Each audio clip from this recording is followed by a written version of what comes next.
Bonjour et bienvenue dans ce nouveau numéro de l'invité du jour et nous recevons comme invité Afanedou, qui est un jeune Gabonais qui a décidé de développer un réseau solidaire d'associations environnementalistes actifs dans la lutte pour la préservation de l'environnement et la promotion du développement durable. Sensibiliser et mobiliser le grand public, les décideurs, les politiques sur les méfaits des déchets en mer et encourager l'évolution des gestes quotidiens et l'engagement de son ONG RGEDD. Il est avec nous sur ce plateau. Bonjour Afanedou. Salut Sabrina. Merci d'avoir accepté notre invitation. C'est un réel plaisir. Merci à vous et surtout à Gabon 24 qui soutient beaucoup nos actions. Très bien.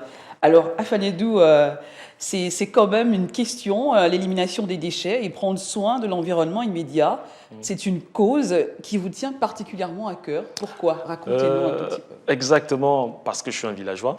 Un jeune qui a grandi dans un village, en réalité, fera le constat directement. Dans les villages, on a l'impression que on est plus propre que quand on est en ville. Faites le constat. Les villages sont plus propres que les villes. Mais pourquoi? L'une des raisons pour lesquelles, lorsque je me retrouve en ville, je me sens gêné. Ça, c'est le premier aspect. Le deuxième aspect est que, étant économiste, environnementaliste et sachant l'impact que les déchets ont pour l'environnement, le réchauffement climatique, je pense que je me dois de donner des informations à tous ceux qui vivent dans cette ville pour pouvoir limiter ces différents déchets. Vous êtes un amoureux de la nature aussi. Bien évidemment. Alors, vous avez réussi à fédérer plusieurs jeunes et même des artistes qui ont pris part à cette initiative. Exact. Il est important pour vous aujourd'hui que la prise de conscience soit globale. Oui, il est important que la prise de conscience soit globale, mais c'est difficile de globaliser la chose sans pourtant passer par l'individualisme en fait. Pour moi, je pense qu'il faudrait que l'on travaille d'abord avec les gens de manière individuelle et ensuite on va les réunir parce que chacun aurait pris conscience de la chose. Donc on travaille beaucoup avec des artistes qui ont déjà des fanbases en jargon artistique, c'est-à-dire ceux qui ont un nombre de personnes importants qui les suivent et les soutiennent et qui les prennent justement en exemple. Donc, si on travaille avec ce type de personnes, ça fait en sorte que derrière, on puisse avoir cette masse de jeunes, cette masse de personnes qui les suivent et qui peuvent également avoir le message qu'on veut faire passer. Ce volet éducation et de sensibilisation est-il crucial dans votre engagement? C'est même la base de l'ONG RGEDD, Réseau Gabonais pour l'environnement et le développement durable. On se situe dans le cadre de l'éducation environnementale. Et je le disais tantôt, parfois on pose des actes par ignorance. C'est parce qu'on ne sait pas l'impact que le déchet a sur l'environnement quand on le jette. C'est parce qu'on ne sait pas que c'est le même déchet que l'on jette qui se retrouve dans un caniveau et quand il y a inondation, on est nous-mêmes à l'origine des inondations en fait. C'est parce qu'on a jeté, on a tant jeté, et les caniveaux se sont bouchés. Mais on n'a pas l'information. C'est parce qu'on ne sait pas que le déchet que l'on utilise, le sachet par exemple que l'on utilise au niveau de la ville, c'est ce même sachet qui se retrouve au niveau des plages et le lendemain on crie mais pourquoi les plages sont sales? Pourquoi les plages sont sales? Mais on est à l'origine. Donc il faudrait que l'on donne des informations à ces différentes personnes et ces informations relèvent justement de l'éducation environnementale qui pose sur 3 éléments, le savoir, le savoir-faire et le savoir-être. Donc savoir l'information qu'on leur donne, le savoir-faire, cette information va leur permettre de changer de comportement et le savoir-être reste individuel, donc ils auront déjà l'information, ils vont bien se comporter. Votre campagne menée est-elle associée à la municipalité ou il y a une éventuelle collaboration? Une chose est sûre, on est une organisation légale et il est impossible que l'on travaille sans pourtant informer la tutelle. Donc le ministère de l'Environnement, les mairies, on leur envoie toujours des correspondances, on leur donne au moins de l'information de toutes nos activités. Donc toutes ces institutions sont informées et on reste tout de même ouvert, même si on n'a pas encore travaillé ensemble, mais on reste tout de même ouvert pour travailler avec l'administration bien évidemment. Alors Afanedou, la vie sans plastique est loin d'être impossible, Tout est une question d'habitude et de réflexion. Quelle est votre stratégie concrètement aujourd'hui pour inciter plus de personnes à une prise de conscience? Alors, on a organisé une conférence le 4 juin 2018 sur la lutte contre la pollution plastique, une conférence qui nous a permis de réunir plusieurs jeunes qui le font déjà de manière artisanale. Et aujourd'hui, on est en train de travailler avec eux de telle sorte qu'on puisse mettre un véritable mécanisme en place de recyclage au niveau du Gabon. Pourquoi pas une usine de transformation de ce plastique? L'une des raisons pour lesquelles on a créé une salle de d'information, multimédia. Dans 2 mois, elle sera prête. Donc, ce sera une salle qui va nous permettre de former ces jeunes parce qu'il est bien d'avoir l'idée de commencer à le faire, mais quand on est formé par des professionnels, c'est encore mieux et on va pratiquer la chose de manière professionnelle également. Donc, on est en train de travailler dessus pour avoir une meilleure stratégie qui va nous permettre de lutter activement contre cette pollution plastique. Parlez-nous du jeu d'hiver, c'est une activité qui a déjà pris forme. Ouais. Jeu d'hiver est une activité lancée hier officiellement, c'était le 6 juin 2000, lancé le 6 juin 2020. Et alors Voilà. concrètement, de quoi s'agit-il? Jeu d'hiver est est un mot qu'on a décomposé en 3 syllabes. Jeudi, donc jeu d'hiver. Le jeu à l'intérieur, donc on retrouve le jeu et qui va se dérouler chaque jeudi. Nous, on a compris la chose, c'est que ce sera difficile de contraindre des gens de changer de comportement. Ce n'est pas facile du tout, mais plutôt si on les amène à comprendre un certain nombre de choses et surtout à réaliser l'impact que leur activité a sur l'environnement, ces personnes pourront changer de comportement. Voilà pourquoi nous avons décidé, nous, l'ONG RGEDD, à mettre en place une journée nationale de l'environnement personnel. Journée où chacun s'engage personnellement à poser un acte écologique.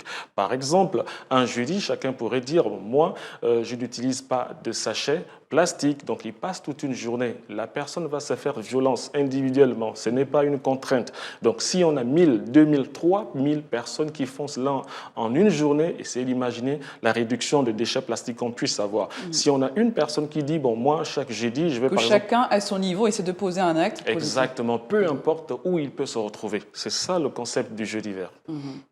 Alors, le recyclage fait figure de solution cruciale dans de nombreux pays africains. Est-ce le cas à long terme du Gabon, finalement?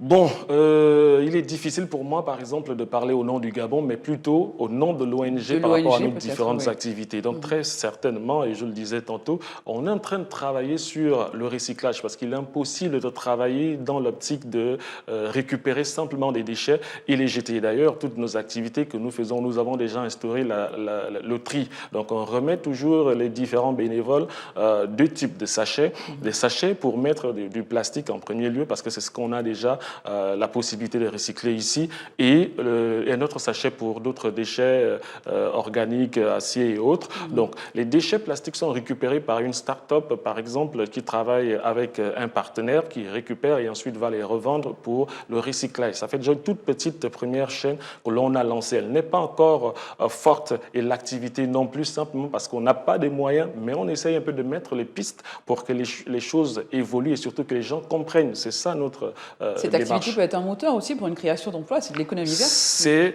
On voit par exemple dans d'autres pays, je prendrais au Sénégal, il y a une entreprise qui fait dans du recyclage et qui aujourd'hui a plus de 4000 emplois. Au Gabon, on peut avoir plus de 4000 emplois dans le domaine du verre. Et le problème, c'est l'information. Les gens ne savent pas comment faire, comment se lancer. On travaille avec plusieurs jeunes Camerounais qui transforment du plastique en pavé, en plusieurs autres objets. Donc il faut juste qu'il y ait des formations, qu'il y ait de l'information et qu'on mette en place des mécanismes qui vont permettre à ce que cela puisse se prendre.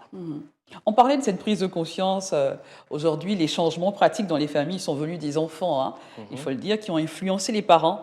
Peut-être transmettre à cette nouvelle génération ces habitudes. Hein. Est-ce que c'est votre combat au quotidien, la sensibilisation à l'environnement dans des écoles, aller vers le plus jeune âge, 5 ans, 6 ans? Alors, je vous le disais tantôt, l'éducation environnementale est à la base de nos activités. Toutes nos activités, tout ce que nous faisons, toutes nos actions ont un aspect d'éducation. On le fait juste parce qu'on veut informer, permettre à ce que les gens puissent avoir l'information, qu'ils puissent savoir faire et surtout qu'ils soient des personnes responsables. Donc, il est impossible pour nous d'avoir une telle vision sans travailler sur de tels projets. L'une des raisons pour lesquelles on a lancé un projet qu'on appelait Mon Éco-École, à l'intérieur duquel on retrouve le village de l'environnement. Depuis pratiquement 2 ans, on travaille avec des enfants les plus jeunes parce que vous allez voir, moi en tant que secrétaire exécutif, par exemple, j'ai un mandat de 5 ans renouvelable. Donc je veux travailler sur 10 ans, donc à l'horizon 2030. Et je me dis, l'enfant qui a aujourd'hui 10 ans, par exemple, dans 5 ans, il aura 15 ans. Donc s'il est bien formé aujourd'hui, dans 5 ans, ce sera un jeune qui est éco-responsable. Et dans 20 ans, donc en 2030, il sera encore plus éco-responsable. Il va également former d'autres, il va servir également d'exemple. En même temps, ces jeunes enfants interpellent très facilement leurs parents. Donc, si on veut éduquer les parents, on a également la possibilité de passer par ces enfants. On a travaillé avec plus de 600 jeunes, on les déplace parfois, on va au niveau des plages, on leur montre l'impact des déchets, pourquoi il ne faut pas les utiliser, comment il faut faire et même comment il faut recycler certains déchets que l'on a à la maison. On y travaille. Est-ce que ces enfants comprennent très vite l'importance de c'est ce qui est plus intéressant parce que les enfants comprennent rapidement et très vite et nous le rappellent même parfois. Donc, quand on travaille avec ces enfants, ils ont des questions très pertinentes mais qui paraissent peut-être très simples mais qui sont pertinentes. Et quand on leur apporte des éléments de réponse, ils changent et ça devient une récitation et surtout, ils appliquent cela. Afanidou, merci. Peut-être un message à l'endroit de ces jeunes qui vous regardent justement? Juste leur dire que pour moi, l'environnement est une grosse opportunité en même temps d'affaires, en même temps, ça va permettre à ce que notre pays puisse briller. Donc il faudrait que chacun d'entre nous prenne conscience. On a lancé une journée, c'est la journée nationale de l'environnement chaque jeudi, mais c'est quelque chose que chacun peut faire chaque jour. Prendre un jour où il va se dire « je n'utilise pas de sachet », prendre un jour où il va dire « moi je vais nettoyer chez moi », on ne vous demande pas forcément d'aller nettoyer chez les autres ou quoi que ce soit. Et si on le fait, une chose est sûre, on va se rendre compte que c'est le Gabon qui gagne en réalité. Merci Afanidou d'avoir été sur notre plateau de l'invité du jour et à très bientôt sûrement avec des nouvelles activités. Bien évidemment. Nous recevions à l'instant Afanidou, secrétaire exécutif de RGE-DD, qui est un réseau gabonais pour l'environnement et le développement durable, qui était notre invité sur ce plateau. À très bientôt pour une nouvelle émission avec un nouvel invité.